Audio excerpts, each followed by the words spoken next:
Pakistan cricket के लिए बहुत अच्छा कल दिन था, द सुपर संडे कल था। पाकिस्तान ने 2 मुकाबले जीते, एक तो जिम्बाब्वे से पाकिस्तान की टीम जीती और फाइनल के लिए क्वालिफाई किया ट्राई नेशन के। उधर जो कतर में राइजिंग स्टार्स का मुकाबला हुआ बांग्लादेश से, फाइनल में सुपर ओवर तक गया। बड़े सनसनीखेज मुकाबले के बाद पाकिस्तान ने फतह हासिल की और पाकिस्तान मुसलसल दूसरी मरतबा राइजिंग स्टार्स चैम्पियन बन गया है। Irfan Khan Niazi was the skipper of the Pakistan team. बड़े यंग लड़के हैं पाकिस्तान की टीम में, यंग एंड थोड़ा सा एक्सपीरियंस का ब्लेंड है। उसके अलावा पाकिस्तान की विमेन टीम का ऐलान भी हुआ है आज। अंडर 19 विमेन टीम ने बांग्लादेश जाना है। अगले महीने के शुरू में पाकिस्तान की टीम बांग्लादेश जाएगी, 5 T20 मैचेस खेलेगी और भी बहुत सारी बातें हैं। एशेस सीरीज़ का आगाज़ हुआ, पहला टेस्ट मैच शुरू हुआ, पहले दिन 19 विकेटें गिरी और दूसरे दिन खेल ख़त्म हो गया। शानदार परफॉर्मेंस ट्रेविस हेड की, लेबुशेन की। ट्रेविस हेड ने सेंचुरी बनाई, बहुत ही तेज़ रफ्तार सेंचुरी। इंग्लैंड का कोलैप्स, बहुत कुछ है बात करने के लिए आज के प्रोग्राम में। मेरा पैनल भी आज बड़ा भरपूर है। 2 अशखास हमने बुलाए हैं पाकिस्तान के लिए। टेस्ट मैच क्रिकेट दोनों ने खेली, एक बॉलर एक बैटर। बॉलर से आपका तारुफ कराता हूँ, तनवीर अहमद साहब आपके जाने माने हैं, हर रोज़ आप इनको देखते हैं। अस्सलाम वालेकुम तनवीर, कैसे हो? वालेकुम सलाम। खैरियत, ठीक ठाक? ज़बरदस्त, फर्स्ट क्लास। क्या चीज़ अच्छी लगी, पाकिस्तान की जीत, एशेस की में इंग्लैंड की हार या राइजिंग स्टार्स की कामयाबी? इन तीनों में से आपको कौन सा, मतलब जिससे आपको खुशी हुई हो? देखिए, जाहिर सी बात है खुशी हुई कि पाकिस्तान शाहीन्स ने जीता और जीतना भी चाहिए था। जितनी एफर्ट, जितनी मेहनत वो कर रहे थे और जितना टफ हो गया था मैच, सुपर ओवर तक ये मैच चला गया, तो उसमें तो जाहिर सी बात है हम एज अ पाकिस्तानी तो बड़ी खुशी हुई कि जीता। और ये बहुत अच्छी चीज़ ये भी मुझे लगी कि इंडिया की टीम फाइनल नहीं जीती, वरना वो फिर उनको ट्रॉफी एक दफ़ा नहीं मिलती। क्योंकि जाहिर बात है सामने चेयरमैन साहब होते तो वो उन्होंने उनसे लेनी नहीं थी, दूसरी ट्रॉफी हो जाती, उनको नहीं मिलती। तो अच्छा हो गया वो नहीं है। दूसरा जो आपने एशेस की बात की, उसमें जो ट्रेविस हेड ने बैटिंग की है, I think as a Pakistani मुझे बहुत खुशी शाहीन्स जीती। लेकिन अगर आप ओवरऑल क्रिकेट के हिसाब से बात करो, जो उसने बैटिंग की ऐसी विकेट के ऊपर जहां पे मतलब 150 रन करना मुश्किल हुआ था पूरी टीम को, और 205 का जो उसने टारगेट किया सिर्फ 28 ओवर में चेस कर दिया। और ये वही प्लेयर खेल सकता है। ठीक है, अब इसका आगे चल के अगर हम इस पर डिस्कस करेंगे, आखिरी बात ये बोलता जा रहा हूं, क्या ट्रेविस हेड ने बहुत आला बैटिंग की या बेन स्टोक ने बहुत बैड कैप्टनसी की? ये आपके लिए सवाल ये सवाल आपने छोड़ दिया। मैच की समरी पहले देख लें या फिर आपको जो हमारे गेस्ट हैं दूसरे उनसे आपका तारुफ करा। तो मोहम्मद वसीम हमारे साथ है, पाकिस्तान के साबिक बैट्समैन तो थे ही, लेकिन बहुत सारी जहतों में काम किया। Latest he was the head coach of the Pakistan women team, उससे पहले चीफ सेलेक्टर भी थे। वसीम, कैसे हैं, खैरियत से हैं? अल्हम्दुलिल्लाह, अल्हम्दुलिल्लाह। अस्सलाम वालेकुम साहब। अच्छा, आपका जो लेटेस्ट असाइनमेंट था वो विमेन टीम के साथ आप थे, तो विमेन टीम की अभी भी खबर आई है प्रोग्राम शुरू करने से पहले। अंडर 19 टीम पाकिस्तान की अनाउंस हुई, ईमान नसीर कैप्टन है और बांग्लादेश पाकिस्तान की टीम ने जाना है। How do you see this squad? The squad consist of young players. देखिए, सबसे खुशी की बात तो ये है कि कोई क्रिकेट स्टार्ट हुई है, क्योंकि पास में अगर आप देखते हैं तो इमर्जिंग के अंडर 19 की इतनी ज़्यादा क्रिकेट नहीं होती, बल्कि ना होने के बराबर थी।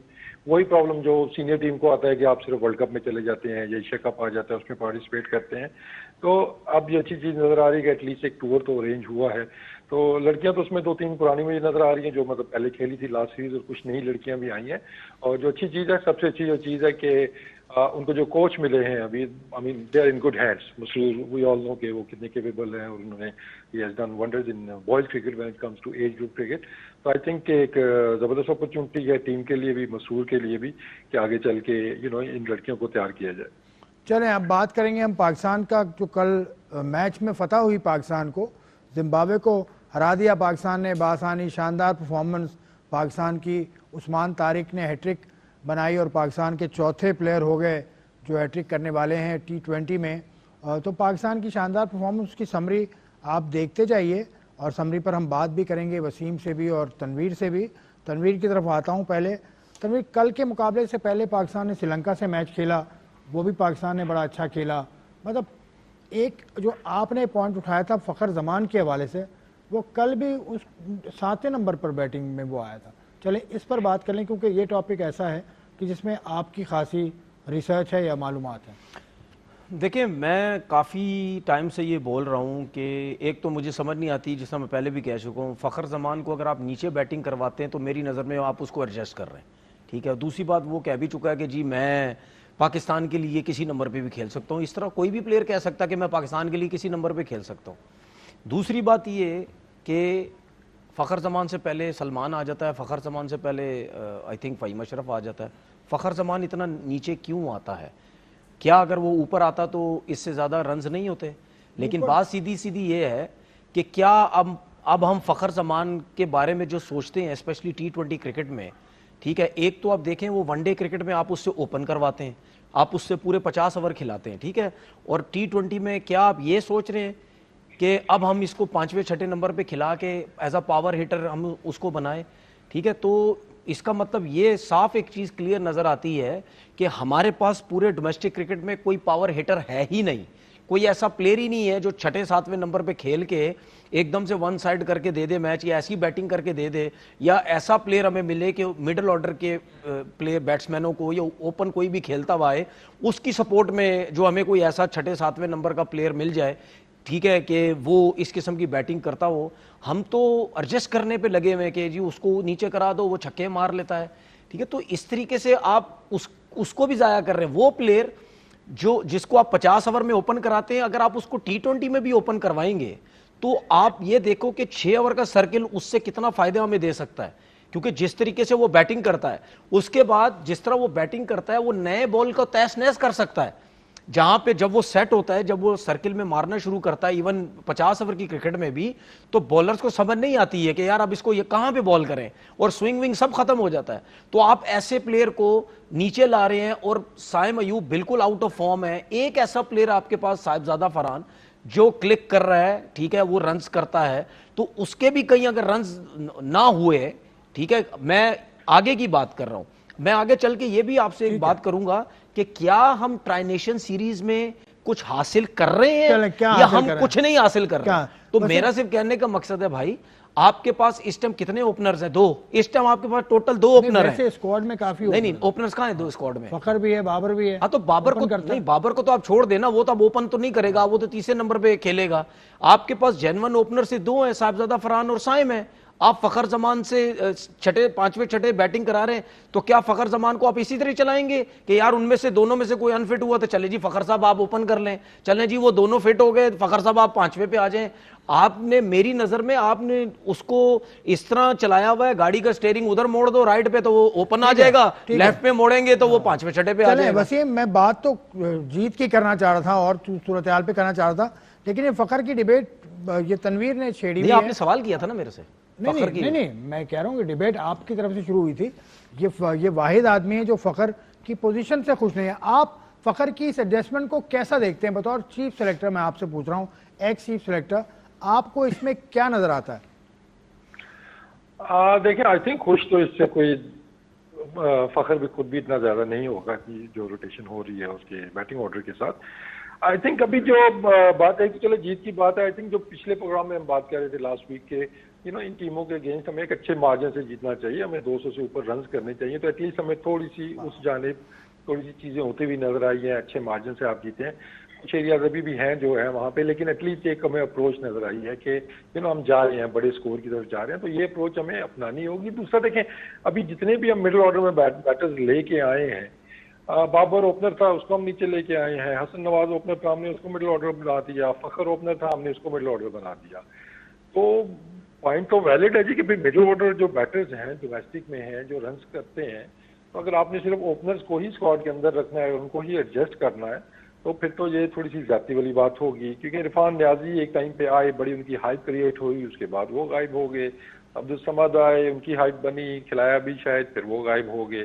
हसन नवाज आया, इसी तरह वो भी गायब हो गए। तो आई थिंक इस तरह फखर तो चलो उसका एक्सपीरियंस है, लेकिन बात फिर वही है कि अगर हम टॉप पे देखते हैं जिस तरह साइम की फॉर्म T20 के अंदर चल रही है, तो उसका हमारे पास रिप्लेसमेंट क्या है? Because if I remember correctly कि वो बैकअप फखर आए थे साइम के लिए या साहिबजादा के लिए, वो थर्ड ओपनर आए थे, तो फिर हसन नवाज को जब वापस भेजा और समद की इंजरी हुई उसके बाद शायद उनको मिडिल ऑर्डर का रोल दिया गया। तो मेरा नहीं ख्याल है कि ये परमानेंट सोल्यूशन है।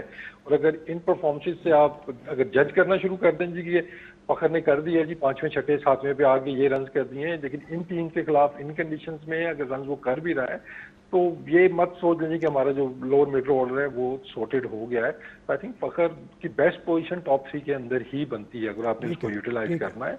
तो दूसरा आपके पास बैकअप्स देखें, आप आज बनते जा रहे हैं। अगर साइम आपको, आई एम श्योर कि उसको एज जो मिलता है वो बॉलिंग का मिलता है, लेकिन वो चीज़ अगर आप फ्यूचर में देखते हैं तो मार्च सदाकत इज अ परफेक्ट रिप्लेसमेंट, वो बॉल भी कर लेता है, वो लेफ्ट हैंडर, वो रन भी कर रहा है, तो आगे चल के तो ये मसले आपके हल हो सकते हैं। तो इसी तरह आपकी जो बैकअप्स हैं उनको भी आप साथ तैयार करें, लेकिन इस तरह टेम्परेरी चीज़ों को करके कि ऊपर वाले को नीचे एडजस्ट कर दिया, अब एडजस्ट तो शायद कुछ और चीज़ों को किया जा रहा है जिसकी वजह से फखर को इतना नीचे आना पड़ता है। अच्छा, मुझे तनवीर ने सवाल अभी किया कि इस ट्राई नेशन सीरीज से पाकिस्तान क्या सीख सकता है या क्या सीखेगा पाकिस्तान, ये इसका जवाब आप छोटा सा दे दें।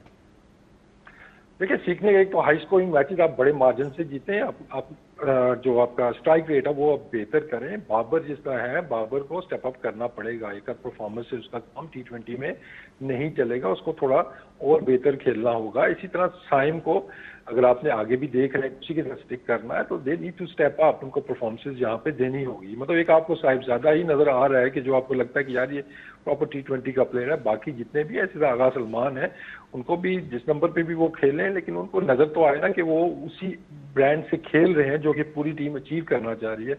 ये नहीं हो सकता है कि एक बंदे के ऊपर वो पॉलिसी लागू हो और बाकी जो है वो थोड़ा बहुत अपने सर्वाइवल के लिए खेलें। और दूसरा, आई थिंक बेस्ट प्लेइंग 11 और बैटिंग ऑर्डर अगर आप सॉर्ट आउट कर लें, रोल्स क्या है प्लेयर्स के, तो आई थिंक यही अचीवमेंट हो सकती है इस ट्राई नेशन के अंदर। अच्छा जी, इन जवाब इनके मुताबिक कि बाबर को, देखिए, मैंने मैंने आपसे ये बात की थी कि ट्राई नेशन पे हम क्या सीख रहे हैं। ठीक है, देखिए, सबसे पहली बात ये, मुझे ऐसा लगता है कि अगर हम T20 वर्ल्ड कप से पहले अगर ये कह रहे हैं कि हमारी प्रिपरेशन बहुत अच्छी हो रही है, मेरे हिसाब से नहीं हो रही। मेरे हिसाब से ये प्रिपरेशन अच्छी नहीं है, क्योंकि एक तो आपसे नीचे 8वें नंबर की टीम श्रीलंका है रैंकिंग में, उसके बाद 12वें नंबर की टीम आपकी जिम्बाब्वे है। ठीक है, उसके बाद अगर मैं बात करता हूं साहबजादा फरहान की, साहबजादा फरहान इससे अच्छी टीम के अगेंस्ट रन्स करके आ रहा है, लाइक इंडिया के अगेंस्ट एशिया कप में बड़ी आला किस्म की उसके छक्के उसके ठीक 2025 में। ठीक है, अगर वो इतनी अच्छी टीम्स के अगेंस्ट परफॉर्मेंस दे के आ रहा है तो क्या वो सीख रहा है जिम्बाब्वे के अगेंस्ट कुछ अच्छी बैटिंग करके, या श्रीलंका के अगेंस्ट कुछ बैटिंग अच्छी करके सीख रहा है? साइम अयूब अगर आउट ऑफ फॉर्म है, वो इस वीक ट्राई नेशन सीरीज से क्या सीख रहा है? क्या वो रन्स कर पा रहा है? नहीं रन्स कर पा रहा। इस पूरे ट्राई नेशन सीरीज के अंदर सिर्फ एक बैट्समैन को फायदा हो रहा है, वो है बाबर आजम। उसकी रीजन ये है क्योंकि वो आउट ऑफ फॉर्म है, बिल्कुल आउट ऑफ फॉर्म है, रन्स नहीं हो रहे।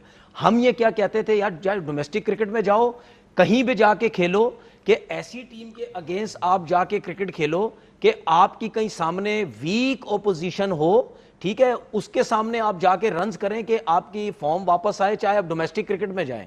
ठीक है, अब बाबर की क्वालिटी के हिसाब से जो श्रीलंका की बॉलिंग है या जिम्बाब्वे की बॉलिंग है, वो वीक बॉलिंग लाइनअप है। इस ट्राई नेशन से बाबर को ये फायदा हो रहा है, उसके रन्स हो गए, पाकिस्तान को फायदा हो रहा है कि यार इसके रन्स होने चाहिए, ये फॉर्म में आए। सलमान आगा की बात करते हैं, आप एज अ कैप्टन इस वीक ट्राई नेशन सीरीज में क्या कर रहे हैं? आप कुछ भी नहीं कर रहे। उसके बाद नवाज का कमबैक हुआ, मोहम्मद वसीम जूनियर का कमबैक हुआ, फ़हीम अशरफ कभी बॉलिंग करता नहीं करता है, कभी बैटिंग करता नहीं करता है, नसीम शाह मार खाता है जब भी आता है, रन्स देता है।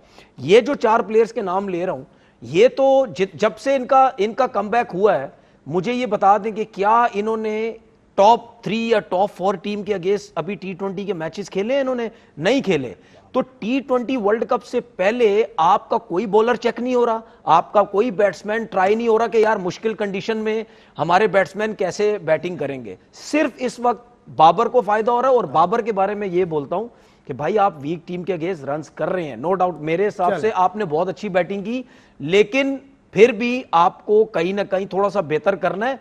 लेकिन अगर बाबर इस किस्म की बैटिंग कर रहा तो फिर उसके अराउंड एकदम से सलमान आगा जैसा प्लेयर ना आ जाए, ऐसे ही कि बिल्कुल ही आप मिडिल ऑर्डर बिल्कुल डेड करके जो है वो बैठ जाए, फिर उसके अराउंड ऐसा प्लेयर आए या सलमान को कुछ अपने आप को। हाँ, तनवीर ने जो बात की, इसी पर मैं बाबर आजम और साहिबजादा फरहान की एक गुफ्तगू पाकिस्तान क्रिकेट बोर्ड ने भेजी है, बड़ी इंटरेस्टिंग है। इस सूरत हाल को समझने के लिए वो सुनिए, उसके बाद वसीम की तरफ चलते हैं। तो बाबर आजम बात कर रहे हैं साहिबजादा फरहान से, और साहिबजादा फरहान कितने अदब के साथ बाबर की बात सुन रहा है।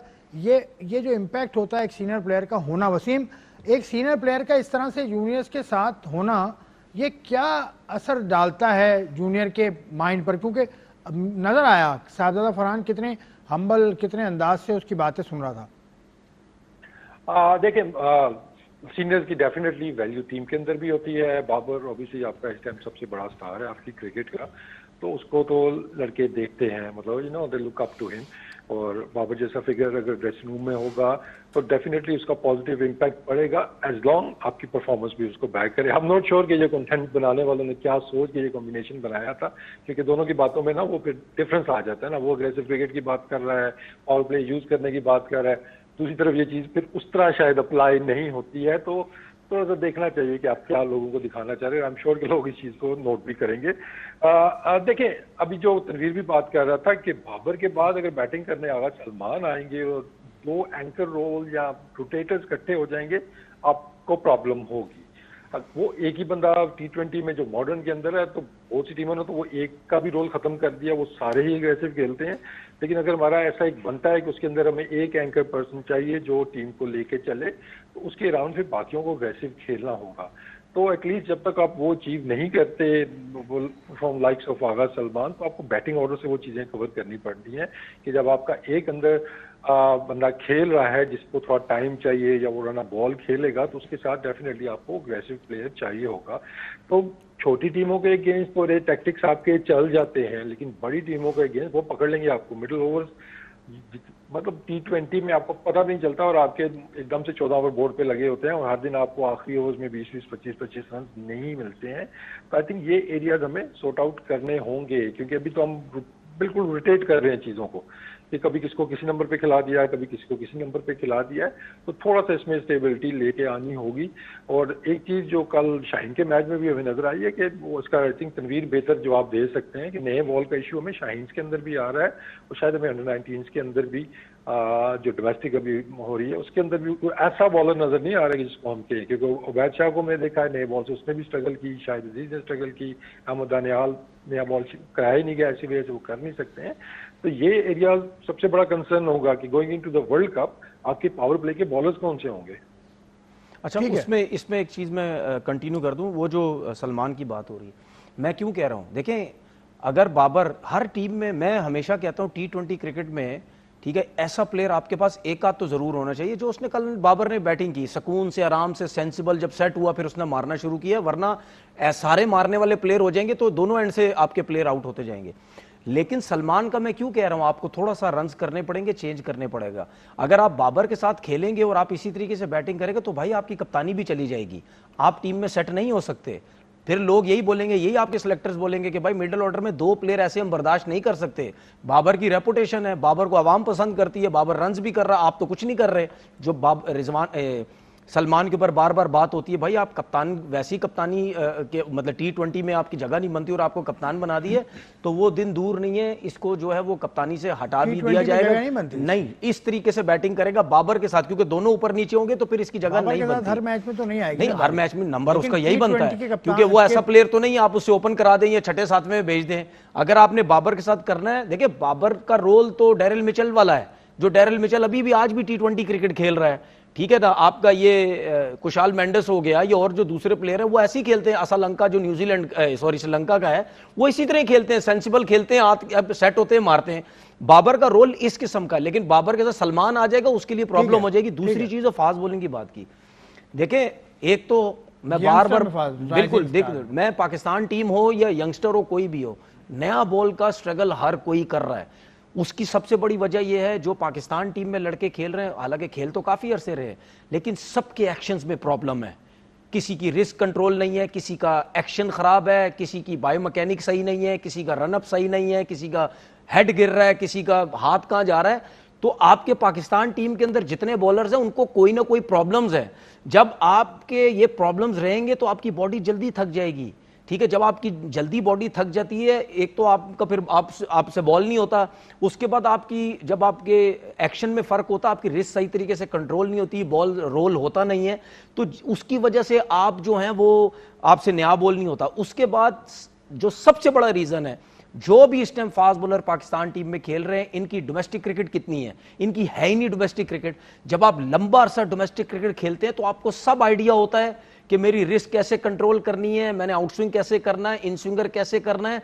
बॉलर हो या बैट्समैन हो, वो मैंने एक याद है को कुछ अरसा पहले खुद ही मैंने आपसे एक बात बोली थी कि जब कोई बैट्समैन हो या बॉलर हो, वो अगर 4-5 साल डोमेस्टिक क्रिकेट खेल लेता है ना, उसको कोच की जरूरत नहीं होती। वो खुद ही हर सीजन खुद ही सीखता है, खुद ही चीजों को कंट्रोल करता है। यार मेरा हेड यहां से आ रहा था, मेरा हाथ यहां से आ रहा था, मेरा स्विंग क्यों नहीं हो रहा, मेरा आउट स्विंग इन स्विंगर क्यों नहीं हो रहा, मुझसे भागा क्यों नहीं जा रहा। वो खुद ही अपनी चीजों को बेहतर करता है। लेकिन प्रॉब्लम ये है कि ये सारे डायरेक्ट आए वाइड बॉल क्रिकेट में। जब आप वाइड बॉल क्रिकेट में आते हैं आजकल के दौर में, 50 ओवर की क्रिकेट हो या T20 हो, आपको पहले ओवर से मार लगने लग जाती है। जब आपको पहले ओवर से मार लगती है तो आप रोल वोल करना, गेंद भूल जाते हैं। एक तो उसके आप आदी नहीं होते, आप कहते हैं यार तेज बॉल करो, जगह पे बॉल करो। जब आप तेज बॉल करने की कोशिश करते हैं, ठीक है, आपके एक्शन में भी फर्क आता है, फिर उसके बाद आपका जो रोल है वो नहीं होता है। ये तो राइजिंग स्टार से तो ये शिकायत नहीं बनती, क्योंकि वो तो बच्चे ही हैं। नहीं, राइजिंग स्टार सुन ले,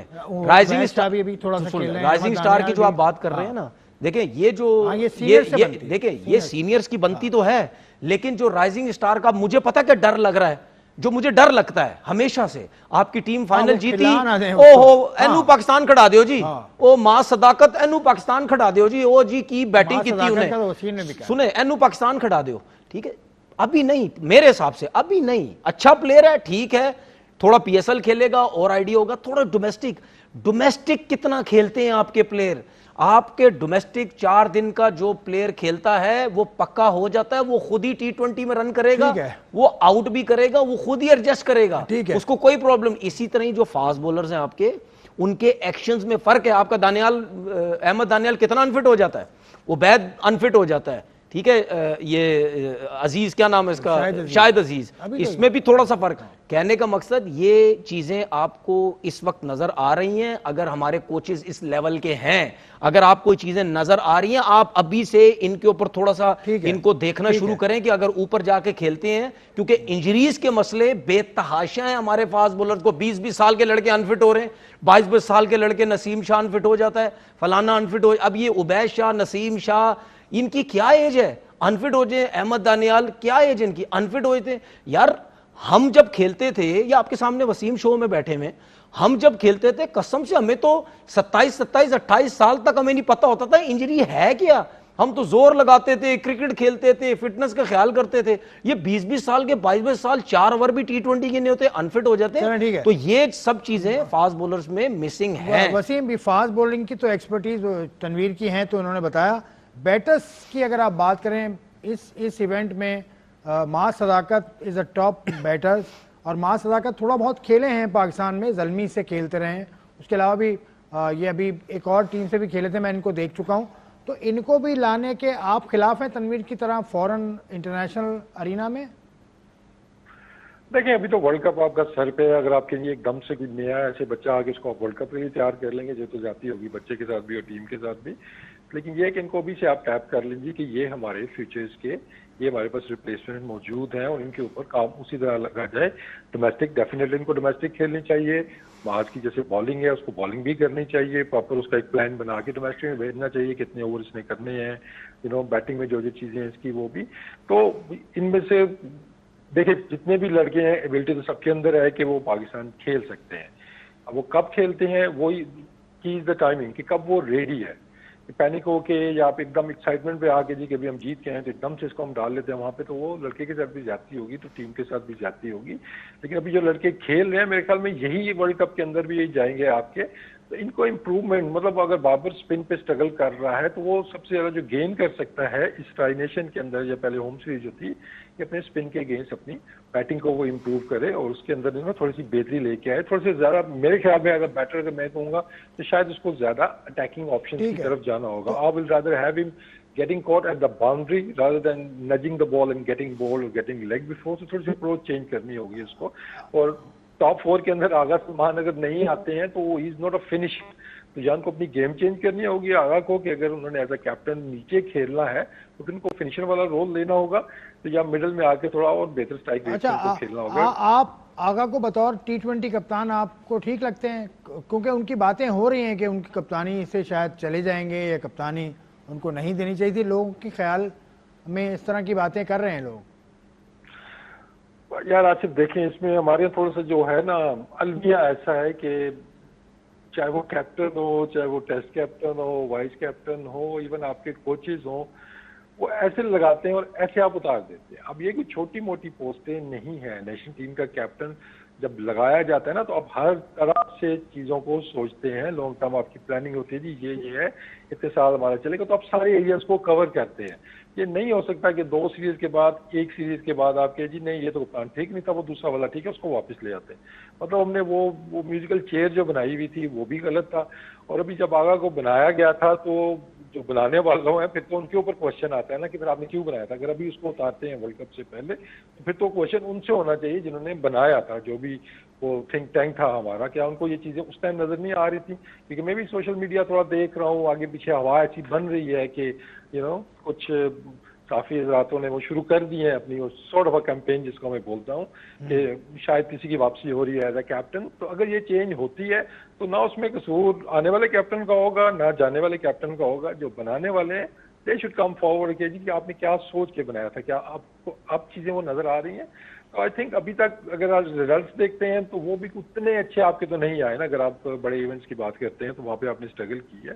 लेकिन मैं एज अ प्लेयर अगर आगा को देखूंगा कि थोड़ा सा अपने आप को बॉलिंग में ज़्यादा यूटिलाइज करे और अपना रोल एक डिफाइन कर ले कि क्या उसने चौथे नंबर पे, 5वें पे खेलना है या उसने फिर आके फिनिशर बनना है। क्योंकि उसके बाद तो फिर नवाज उससे पहले बैटिंग असूलन बन जाएगी। आपने फखर को रोक लिया पिछले मैच में, असूलन फिर आगा को खुद रुक जाना चाहिए था और बाकी प्लेयर्स के ऊपर। तो ठीक है, अच्छा सुने, अगर बस एक ब्रेक अगर सुने एक बात, अगर नहीं लंबी नहीं, अगर सलमान आगा भी जैसे उन्होंने बोला पिंच हिटर बनना है, तो इसका मतलब फखर जमान भी ऊपर से नीचे आके पिंच हिटर बन गए, सलमान आगा भी बन गए। तो वो जितने भी डोमेस्टिक क्रिकेट के ना, उनको बोलें आप बक्सा बंद करें और घर जाएं, क्योंकि हमने ये पाकिस्तान टीम के जो ओपनर्स है ना, हमने इन्हीं को ओपन खिलानी है, इन्हीं को मिडिल ऑर्डर खिलानी है और इन्हीं से कहना है कि आप पाकिस्तान के लिए किसी भी नंबर पे खेलें। और उन्होंने आके बोलना हम तो पाकिस्तान के लिए किसी नंबर पे भी खेल सकते हैं। तो फिर मिडिल ऑर्डर की तो छुट्टी है ना। ठीक है, मिडिल ऑर्डर तो भी घर बैठ जाए, जो डोमेस्टिक क्रिकेट में आके लड़के खेलने की कोशिश, परफॉर्म करने की कोशिश करते हैं। यही आपने टोटल पाकिस्तान टीम की बैटिंग के 4 प्लेयरों से, टोटल 3 से 4 प्लेयरों से ओपन भी करानी है, मिडिल ऑर्डर भी खिलाना है, नीचे 6ठे 7वें बैटिंग करवानी है। तो फिर आप देख ले। और दूसरी चीज, ये जब किसी को हटाने की, लाने की बातें होती है ना, ठीक है, वो इसका मतलब सिंपल सी चीज है, एक चीज समझ लें, वो आप वो सिलेक्शन ही गलत करते हैं, आप वो पोस्ट ही गलत डालते हैं, या किसी को गलत लेके आते हैं, जिसकी वजह से 6 महीने बाद आप कहते हैं जी इसको हटा दो, उसको हटा दो। तो जब मेरिट पे चीज आएगी तो फिर 6-8 महीने पे चीजें नहीं उतरेंगी भाई, उस पर टाइम लगेगा। ठीक है, ये तनवीर ने भी बात अपनी मुकम्मल कर ली, वसीम ने भी बात कर ली। मैं ये कह रहा हूं कि पाकिस्तान क्रिकेट जो चलाने वाले हैं, उन्होंने ये आज से कोई साल भर पहले फैसला किया था कि 25 बच्चों को हम उठाएंगे और उनको स्ट्राइक कैंप में लेकर जाएंगे, उनको पावर हिटिंग की प्रैक्टिस कराएंगे। तो ये पाकिस्तान के जो क्रिकेट चलाने वाले हैं उन्होंने ये फैसला किया था। खैर, एक ब्रेक लेता हूं, ब्रेक के बाद गुफ्तगू का सिलसिला मजीद आगे की तरफ बढ़ाएंगे। वसीम में जाने से पहले, ब्रेक पर जाने से पहले बात मुझे याद आ गई थी, पिछला फर्स्ट क्लास सीजन जो डिपार्टमेंट्स का हुआ था, उसमें के पहले राउंड के बाद ही आपने 25 लड़के निकाल लिए और भेज दिए स्ट्राइक कैंप के लिए अब्दुल रज़ाक के अंडर। ये बातें भी कर रहे हैं लोग के डोमेस्टिक चलाने वाले या इंटरनेशनल चलाने वाले क्रिकेटर्स नहीं हैं, शायद ये वजह हो। क्रिकेटर तो हैं, खैर डोमेस्टिक के जो इंचार्ज हैं वो तो क्रिकेटर हैं, वो तो खेली, उन्होंने फर्स्ट क्लास क्रिकेट भी खेली है। बाकी शान मसूद साहब कितनी खेली है? कम खेली है, लेकिन कितनी खेली तो है ना। 2 मैच खेले, 3 खेले, 4 खेले, 1 खेले, 15 खेले, 100 खेले, 50 खेले, कितने खेले? देख के बता सकता हूं। अच्छा, देख के बता, ठीक है। वो ये तो सवाल अब इस तरह से मुझसे कर देते हो यार। अच्छा ठीक है, ठीक है। चले वसीम भाई, अभी इसने सवाल ही आगे पीछे कर दिया। नहीं, चले आप जवाब दीजिए। नहीं, देखिए इस पे एक चीज तो है ना कि देखिए, मैं हमेशा कहता हूँ कि आप छुप नहीं सकते, आप चीजों के पीछे छुप नहीं सकते हैं। और हमें काफी अरसे से एक चीज नजर आ रही है कि बहुत से लोग ना छुपने की कोशिश करते हैं, जिसकी वजह से देखिए आपकी जो कमेटीज हैं उनके हेड ही कोई नहीं है, आपकी सिलेक्शन कमेटी का हेड ही कोई नहीं है। वो लगता है कि पता नहीं चलेगा कि हेड कौन है, कौन चला रहा है चीजों को। तो ये भी एक, मैं कहूँगा कि एक सॉर्ट ऑफ एक गलत इमेज ही शायद बिल्ड किया गया जी, कि जब कुछ गलत हो जाता है तो जी डोमेस्टिक का जो हेड है वो क्रिकेट नहीं खेला हुआ है, या इंटरनेशनल का जो हेड है वो क्रिकेट नहीं खेला हुआ है। भैया आपके जो क्रिकेट चला रहे हैं असल बंदे, वो वावा क्रिकेट खेले हुए हैं और आप रिसेंटली क्रिकेट खेले हैं। आपकी वुमेन्स क्रिकेट वहाब रियाज काफी ऐसे चला रहे हैं, आपकी असद शफीक चला रहे हैं, वहाब आपकी इंटरनेशनल क्रिकेट चला रहा है, मिसबा आपकी डोमेस्टिक क्रिकेट चला रहा है। तो क्रिकेट तो क्रिकेटर्स मौजूद है वहां पे, वो सामने नहीं आ रहे, वो एक लादा चीज है। लेकिन अगर आपको कोई इस तरह की चीजें नजर आती हैं तो एक ये कह देना बिल्कुल जी कि ये गलत हो रहा है लेकिन वो नॉन क्रिकेटर है इसलिए हो रहा है, तो थिंक टैंक तो आपके ये बड़े बड़े नाम बैठे हुए हैं।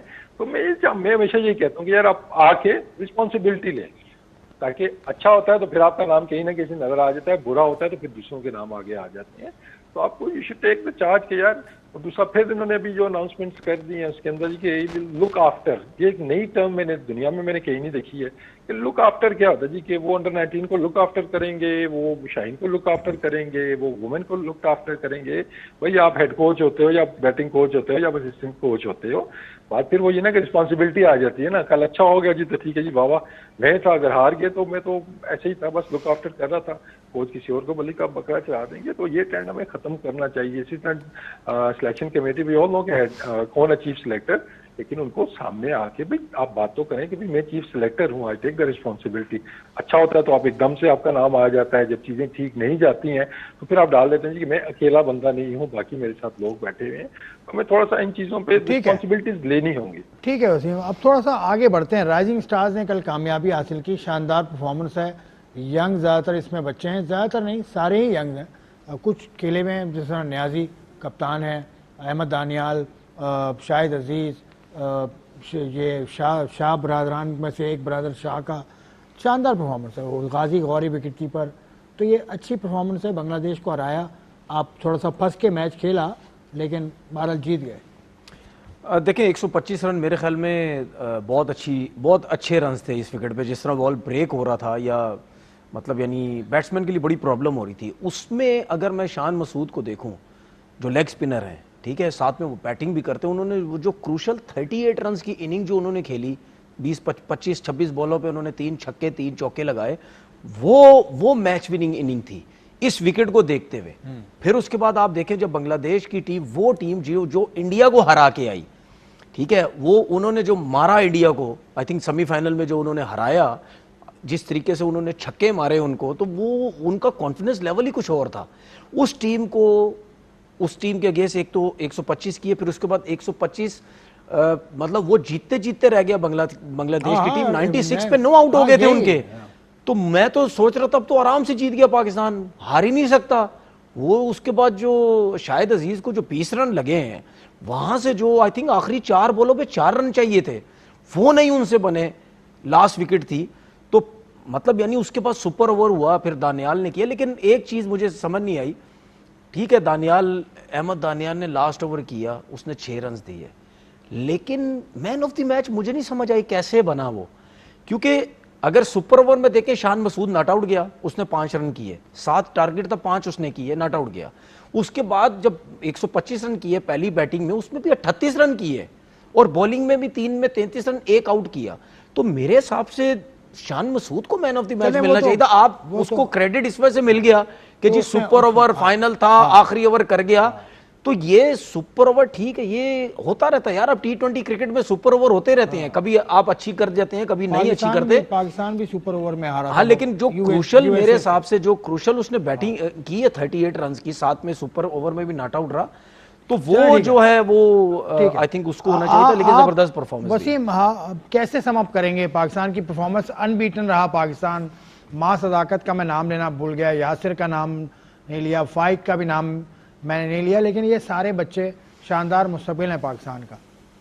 देखिए जबरदस्त, कल एक मतलब खुशी का एक दिन था, और जिस तरीके से थोड़ा सा कोशिश की जा रही थी कि पाकिस्तान क्रिकेट को, पीसीबी को थोड़ा सा बैक फुट पे करने की, आइसोलेट करने की, तो इन हालात के अंदर कोई भी जीत बहुत ज्यादा मायने रखते हैं। और आई थिंक जिस तरीके से ये जीते हैं इमर्जिंग एशिया कप, और जो माहौल एक क्रिएट हुआ होता है उसके अंदर, तो एक जबरदस्त कामयाबी है। और आई थिंक पास में अगर आप देखते हैं अंडर 19 का बड़ा अच्छा हमारा रिकॉर्ड होता था कि उसमें मोस्टली हम वर्ल्ड कप्स के अंदर हमारी परफॉर्मेंस अच्छी होती थी। तो ये चीज़ बड़ी टीम को भी फिर मोटिवेट करती है। और इस क्रिकेट बोर्ड की जो अच्छी चीज है कि आप देखेंगे जब भी कोई टीम जीतेगी, चाहे वो अंडर-19 से है, चाहे वो सीनियर टीम है, कोई भी चीज वो अचीव करती है तो उनके अप्रिशिएट बड़ा किया जाता है। तो वो अप्रिसिएशन देख के जो कि शाहीन को अब मिलेगी या मिल रही है already, that should motivate the Pakistan team also कि अगर वो एशिया कप या वर्ल्ड कप के अंदर अच्छा खेलेंगे तो उनको कितनी ज्यादा अप्रिशिएट किया जाएगा, कितना ज्यादा उनको भी देखा जाएगा इस तरीके से। तो आई थिंक खुशी का दिन था और जबरदस्त परफॉर्मेंस। ठीक है, अप्रिशिएट तो करना चाहिए, लेकिन अब आप एनसीए के डायरेक्टर आकिब जावेद को क्या मशवरा देंगे कि किस तरह इन बच्चों को चैनलाइज किया जाए, क्या तरीका अपनाना चाहिए पाकिस्तान को? देखें सिंपल, अभी फास्ट बॉलिंग की जो बात हम काफी दिनों से हम कर रहे हैं वो तो इशू आपको एक नजर आ रहा है और सबसे बड़ा इशू उसमें लेंथ का आ रहा है कि हमारे बॉलर्स आगे बॉल नहीं कर रहे हैं अभी, बिकॉज ऑफ रिएक्शंस और because of the lack of bowling के। जैसे तनवीर ने बोला कि डोमेस्टिक में अपनी बॉलिंग इन्होंने लड़कों ने शायद नहीं की हुई है, तो बॉलिंग कर करके आप एक नेचुरल लेंथ आगे की बनेगी, क्योंकि जितने भी बॉलर्स आप देखेंगे उनकी लेंथ की वजह से उनको मार पड़ी है, चाहे वो नेशनल टीम को देख लें चाहे इमर्जिंग को भी देख लें कि लेंथ जब पीछे थी उनको मार पड़ी है। तो एक तो इस चीज को बेहतर करना होगा कि फास्ट बॉलिंग्स के इन लड़कों को इस तरह तैयार किया जाए कि इनको नया बॉल करने का आर्ट आ जाए। अब वो नहीं कि सिर्फ अकेडमी में वो ठीक होंगे, जहां मौका मिलता है, अभी डोमेस्टिक ओवर भी आने वाली है तो उनको डोमेस्टिक का भी हिस्सा बनाया जाए और इसके अंदर कोई और कैंप शैम्प लगा के, जो पहले भी अगर आप एक बात कर रहे थे तो वो एक होता है ना कि मतलब वैसे ही बैठे बैठे ख्याल है कि चलो यार एक ये कैंप लगा लेते हैं, फारिग बैठे हो चलो चलते हैं कि कैंप लगा लेते हैं, ऐसी चीजें प्लान नहीं होती हैं। वो इस तरह ही लगा था और आपके डोमेस्टिक से वो लड़के हट गए थे और वो मोस्टली आपके लड़के आपने वो पिक किए कि जिनको आता है, जिनको छक्के मारने आते हैं, आप उनको लेके जा रहे हैं, यार इनको मैंने छक्के खेल सिखाने हैं, आपने लेके जाना था, बाबर को लेके जाते, आप रिजवान को लेके जाते, आप अगर सलमान को लेके जाते, फिर आपको समझ आती है अंडर-19 के लड़के लेके जाते, फिर आप कहते हैं यार ये सही तरीके से। इसमें एक चीज देखें, आप इसमें दुनिया का कोई देखें, दुनिया का कोई भी क्रिकेटर, चाहे कोई स्पेशलिस्ट हो T20 का या one day cricket, white ball cricket भी खेलता हो, ठीक है, दुनिया का कोई भी एक क्रिकेटर मुझे बता दो जो अनफिट होता है, कमबैक कहां से करता है? वो T20 की क्रिकेट खेलने के नहीं करता, वो 4 दिन की क्रिकेट खेल के करता है। फास्ट बॉलर हो या बैट्समैन हो, वो जाता है सीधा 4 दिन की क्रिकेट। या जो लड़का आउट ऑफ फॉर्म हो उसको बोला जाता है आप 4 डे क्रिकेट खेलें। कोई मुझे दुनिया का एक कोच बता देना कि ये कह दे कि तेरी आउट ऑफ फॉर्म है और तू T20 क्रिकेट में जाओ और अपनी फॉर्म वापस लेके आए, मैं मान जाऊंगा। 4 डे क्रिकेट जो है वो इंपॉर्टेंट है। मतलब ये यंग बच्चे, मैं तो सिंपल, मेरी दूसरी राय ही नहीं है, इनको कोई भी सुन ले मेरी, देखिए मेरी सिंपल थ्योरी है, सिंपल सोच है। मैं कभी भी दुनिया का जितना बड़ा भी यंगस्टर आ जाए, मैं कभी भी उसको डायरेक्ट पाकिस्तान नहीं खिलाऊंगा। मेरी सोच ये होगी, चाहे वो मेरे सामने बैठा हो, मैं उसको बोलूंगा भाईजान मैं हूं चीफ सिलेक्टर, मैं आपको 3 सीजन से पहले पाकिस्तान नहीं खिलाऊंगा। चाहे आप बोले फाड़ दें, चाहे आप हेलमेट फाड़ दें, चाहे कुछ भी कर दें, मैं आपको कम से कम 3 सीजन देखूंगा।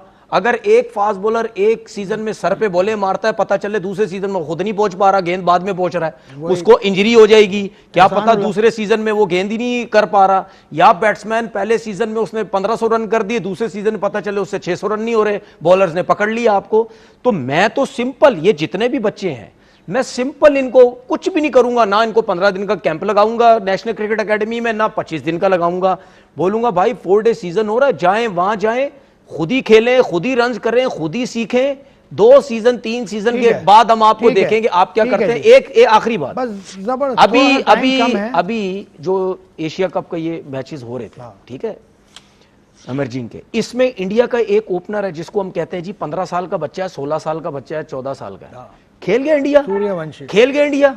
नहीं हम खिला देते ऐसे बच्चे को पाकिस्तान जो इतना मारता। अब ये तो बहुत दूर है, उसने जो आईपीएल में डेब्यू में 100 कर दिया, हम उसी टाइम ही अगले दिन ही टिकट कराते उसका, चल भाई अन्नू पाकिस्तान खड़ा दे। 14 साल का बच्चा आ गया, द फ्यूचर 20 साल का फ्यूचर है पाकिस्तान टीम का, भाई खड़ाओ अन्नू, डायरेक्ट वो टिकट कराओ, अन्नू पाकिस्तान खड़ा दो। हम तो सुन ले ना, हम तो पाकिस्तान खिला देते, सुन तो ले, हम पाकिस्तान खिला देते उसको। लेकिन क्या बोला ड्रेविड ने उसके बारे में, जब 100 किया उसने, ड्रेविड ने क्या बोला उसके बारे में, उसको इंटरव्यू के लिए बोला, उसने इंटरव्यू मना करा दिया ड्रेविड ने। जिस दिन उसने 100 किया है उसने इंटरव्यू मना करा दिया, उसने बोला अभी नहीं इंटरव्यू, बैठो उधर चुप करके, ठीक है। तो ये है क्वालिटी, ये है क्वालिटी। वो सामने वसीम है, अच्छा, 19 साल की उम्र में इन्होंने भी डेब्यू किया था। 19 साल उम्र थी वसीम आपकी जब टेस्ट मैच खेला आपने और पहले टेस्ट में सेंचुरी की। अच्छा 19 साल अच्छा, उम्र के? 19 क्लास खेल के 19 गया। साल अच्छा बैठे। 19 साल थी तो ये तो पूछे फर्स्ट क्लास कितनी खेली हुई थी उस फर्स्ट वक्त? क्लास खेली होगी कितनी खेली थी? केआरएल से और क्या दीगर T20 खेली हुई थी उस वक्त? फर्स्ट क्लास ही खेली थी कितने ना फर्स्ट भाई। क्लास खेले थे आपने वसीम, आपके टेस्ट डेब्यू से पहले? वही सीजन था, उसमें भी मैंने स्कोर किया था और उसके बाद ही मैं गया था पाकिस्तान की टीम के अंदर। देखिए ये जो तनवीर जो बात कर रहा है इट्स अ वैलिड पॉइंट, और बाद दफा ना मेरे बारे में ये बात की जाती थी जी कि वो मतलब करने वाले तो करते ही हैं जी, वो T20 से सिलेक्शन हो रही है। तो आई मेड श्योर कि मेरे टेन्योर के अंदर उस वक्त परफॉर्मेंस के ऊपर टीम के अंदर नहीं आएगा, सिर्फ ठीक है। PSL की परफॉर्मेंस के ऊपर। अगर ठीक उसके है। साथ उसकी लिस्ट ए की परफॉर्मेंस है, फर्स्ट क्लास की है, तो तब होगा। और जो लड़के फिर पायदारी जो आती है ना आपके प्लेयर्स के अंदर, चाहे देख ले वो सऊद है, अगर सलमान है, ये जितने लड़के हैं ये लॉर्ड्स ऑफ रन करके जब आए थे फर्स्ट क्लास से, तो वो टीम के अंदर टिके भी है। तो आप जब इस तरह जल्दी के फैसले करते हैं तो वो लड़के आपको फिर ठीक समझ भी नहीं है, आते। ठीक है, चलें अब एशेज सीरीज की बात करते हैं। एशेज का टेस्ट हम तो तैयारी करके बैठे थे, 2 दिन में खत्म हो गया टेस्ट मैच। ये पिच खराब थी या स्ट्रेटजी ऑफ बेन स्टोक्स, वो आप अपनी टीम को लेके डूब गई? देखिए पहली इनिंग्स में देखते हैं तो दोनों एक तरह से ही वो जल्दी जल्दी दोनों आउट हो गए। आप ये ऑस्ट्रेलिया को ये तो नहीं कह सकते कि वो उनकी तरह वो खेल रहे थे, पिच में डेफिनेटली हेल्प मौजूद थी। लेकिन आप देखते हैं तो आजकल के बैटर्स के अंदर इस तरह की पिचेस के ऊपर शायद उतनी टेक्निक या उतने टेम्परामेंट्स नहीं रहे हैं प्लेयर्स की, जो कि पास में होते थे। ऑब्वियसली जब टेस्ट क्रिकेट ज्यादा होती थी, लंबी क्रिकेट ज्यादा होती थी, अब मोस्टली यही प्लेयर्स लिमिटेड ओवर्स भी खेल रहे होते हैं, तो उनकी टेक्निक भी या टेम्परामेंट उस चीज को बैक नहीं करता, स्पेशली उन ट्रिकी पिचेस। स्पिन पिच आ जाए तब भी, या स्विमिंग या थोड़ा सा बाउंसी पिच आ जाए तब भी। तो पिच डेफिनेटली हेल्प थी बॉलर्स के लिए, लेकिन इतनी नहीं थी मेरे ख्याल में कि 2 दिन में मैच खत्म हो जाता। क्योंकि होती है ना कि बैटल होती है कि आप सर्वाइव करने के लिए बैटर जा रहा होता है, बहुत सी बॉलें छोड़ दी उसने, जंपे शंपे लग रही हैं, but he survived then he scored run. तो वो थोड़ा सा वो फाइट कम नजर आई है अब। लेकिन जो मॉडर्न क्रिकेट में वो ट्रेंड यही है कि आपने अटैक के ऊपर अटैक करना है, और अगेन वो ट्रेविस हेड ने प्रूव भी कर दिया है कि अगर आप अटैक के ऊपर अटैक करेंगे तो आपको सक्सेस भी मिलेगी। तो अभी इसकी परसेंटेज कम है, पुराना जो मेथड था उसकी परसेंटेज अगर हम निकालेंगे तो उसमें ज्यादा चांसेस है कि आप सक्सेसफुल होंगे, कि आपने 1-2 घंटे बैटिंग के अंदर स्ट्रगल की है, बॉल छोड़ा है, खाई है बॉल है, उसके बाद आपने रन किए हैं। लेकिन अभी मोस्टली मॉडर्न बैट्समैन है वो इसी अप्रोच पे जा रहे हैं कि अगर हो रहा है तो आप और ज्यादा उसके अंदर खेलते हैं। तो पिच में मतलब वो ट्रेविस हेड जब बैटिंग कर रहा था वही पिच आपको अच्छा लगना थोड़ा वो शुरू हो गया था। लेकिन आई थिंक थोड़ा सा टेस्ट क्रिकेट की तरफ जाती होगी अगर मैचेस 2-2 दिन के अंदर खत्म होते हैं। अभी इंडिया का मैच भी हमने देखा था, वो तो एक बिल्कुल ही मतलब बेकार पिच था, उसके ऊपर तो मतलब फर्स्ट क्लास क्रिकेट नहीं होनी चाहिए थी। जिस तरीके से बॉल वहाँ पे हिल रहा था, टर्न बाउंस हर चीज उसके अंदर हो रही थी। आई थिंक थोड़ा सा टेस्ट क्रिकेट को अगर हमने मतलब सर्वाइवल पे ही है तो इसको थोड़ा सा तो हमें इंटरेस्टिंग बनाना होगा ना। 4 दिन का मैच तो हो रहा, 2 दिन में मैचेस खत्म होना शुरू हो गए तो फिर शायद दूसरे आइडियाज आने शुरू हो जाएंगे। Domestic क्या कर लेते सिर्फ हैं, 2 जैसा कि स्पिनर्स ने शुरू ओवर किए, सुन 2 ओवर स्पिनर्स के, और बाकी सुन ले, आपको याद है मैं हमेशा ये भी बात बोलता हूँ, इंटरनेशनल क्रिकेट और डोमेस्टिक क्रिकेट में कोई फर्क नहीं होता, सिर्फ प्रेशर का फर्क होता है। आवाम का प्रेशर होता है, मीडिया का प्रेशर होता है, कैमरे 36 कैमरे लगे होते हैं, कमेंटेटर्स का प्रेशर होता है, ये प्रेशर होता है। क्रिकेट वही सब कुछ होती है भाई। हमें पता है कि जब हम डोमेस्टिक क्रिकेट भी खेलते थे, जब घास होती थी, हमें कोचेज या कप्तान एक ही चीज बोलते थे, जिस बैट्समैन की बारी आएगी भाईजान तुसी रोकन जाओगे स्लिप लगेगी सीधी। हमें हमारे बैट्समैनों को यह बोला जाता था कोशिश करो विद इन स्टंप, जहां बॉल जा रही है खुला खेलो, चाहे ऑफ स्टंप से बाहर है उस रन्स बनाओ, बीच का बॉल कब तक सर्वाइव करोगे, आउट हो जाओगे। ठीक है, क्या ट्रेविस हेड को जो बॉलिंग की गई, क्या वो बॉलिंग उसकी टेक्निक के हिसाब से सही बॉलिंग थी? बहुत बुरी बॉलिंग थी। अच्छा पहली बात, क्या जोफ्रा आर्चर नया बॉल का बॉलर है? नहीं। क्या मार्क वुड नया बॉल का बॉलर है? नहीं। क्या बेन स्टोक नया बॉल का बॉलर है? नहीं। ठीक है, जब आपके ये तेज बॉलर 90 प्लस जा रहे हैं सारे, 90 प्लस वाला तो कभी भी लाइन लेंथ अच्छी नहीं होती ना, उसको स्विंग करना आता है। उसके बाद ट्रेविस हेड खड़े खड़े खेल रहा है, उसने 123 रन खड़े खड़े किए, वहीं ऐसे लगता है सीमेंट पे उसने पांव रखे हुए थे, वहीं खड़े खड़े आंखों से बॉल को देखता था, वहीं बल्ला जाता था उसका। बस तीनों स्टंप्स उसके नजर आते थे जिस तरीके से वो बैटिंग कर रहा है। तो क्या उसने बहुत एक्स्ट्राऑर्डिनरी बैटिंग की है, या आपके बॉलर्स के आपके पास वो बॉलिंग ही नहीं थी जो विद इन स्टंप कंसिस्टेंट? आप ऐसे बैट्समैन को 3 से 4 ओवर विद इन स्टंप करो तो सही, फिर देखो कितना मारता है, कितना मारेगा। ठीक है, कितना मारेगा, ऑफ स्टंप से बाहर बोले, पीछे बोले, मुंह पे बोले, क्योंकि किसी को नया बॉल करना आता नहीं था। मैं ये नहीं कह रहा कि उसने 123 रन जो बैटिंग की, उसने एक्स्ट्राऑर्डिनरी बैटिंग नहीं की, बहुत आला किस्म की बैटिंग की। उसने नहीं बोला था कि मुझे यहां बॉले करो, लेकिन क्या उनके बॉलर्स ने उसके हिसाब से उसके वीक एरियाज में बॉलिंग की, जो कि मुझे ऐसा लगता है नहीं बॉलिंग की। हाँ, ये जरूर बोलता हूं कि जेम्स एंडरसन होता या स्टुअर्ट ब्रॉड होता, ये दो होते तो हो सकता है शायद ट्रेविस हेड ये 123 रन की इनिंग ना खेलता। चलें, अब प्रोग्राम खात्मे की तरफ है। वसीम का मैं शुक्रिया अदा करता हूँ। Wasim, we have run out of time. Tanveer का भी शुक्रिया। बस चलते चलते एक अपडेट आपको दे दूँ कि ओवर 40 का विमेन का world cup, mains world cup over 40 ये कराची में जारी है। इसमें जो टीम्स हैं वो 2 ग्रुप्स में शरीक हैं। आज मुकाबले हुए 6 और पहला मुकाबला जो हुआ वो पाकिस्तान की टीम ने मुत्तहिदा अरब अमारात को हरा दिया बासानी। इसमें इमरान फरहत ने 55 गेंदों पर 153 रन बनाए। नायब कप्तान फवाद आलम ने 34 गेंदों पर 71 रन बनाए। हदफ के ताक़ुब में मुत्तहिदा अरब अमारात की पूरी टीम 7 विकेटों पर 167 रन तक महदूद रही। इसके अलावा साउथ एंड क्लब में रेस्ट ऑफ द वर्ल्ड ने श्रीलंका को 23 रन से हरा दिया। NBP स्पोर्ट्स कॉम्प्लेक्स में ऑस्ट्रेलिया ने रेस्ट ऑफ द गल्फ को 19 रन से हराया। दीगर मैचेस में जनूबी अफ्रीका, हांगकॉन्ग और अमेरिका ने अपने अपने मुकाबले जीत लिए। इवेंट में टोटल 12 टीम्स हैं जो 2 ग्रुप्स में मौजूद हैं। कराची में 3 मुकामात पर मैचेस हो रहे हैं, national bank stadium, national bank of Pakistan sports complex और साउथ एंड क्लब में। पाकिस्तान के तमामी मुकाबले नेशनल बैंक स्टेडियम में रखे गए हैं। ओवर 40 T20 वर्ल्ड कप का फाइनल दिसंबर की 2 तारीख को शेड्यूल है। तो ये था ये मुकाबले का अहवाल। तनवीर साहब का मैं शुक्रिया अदा कर चुका हूँ। एक मरतबा फिर शुक्रिया। मोहम्मद वसीम का शुक्रिया। हमें इजाज़त दीजिए। खुदा हाफिज़।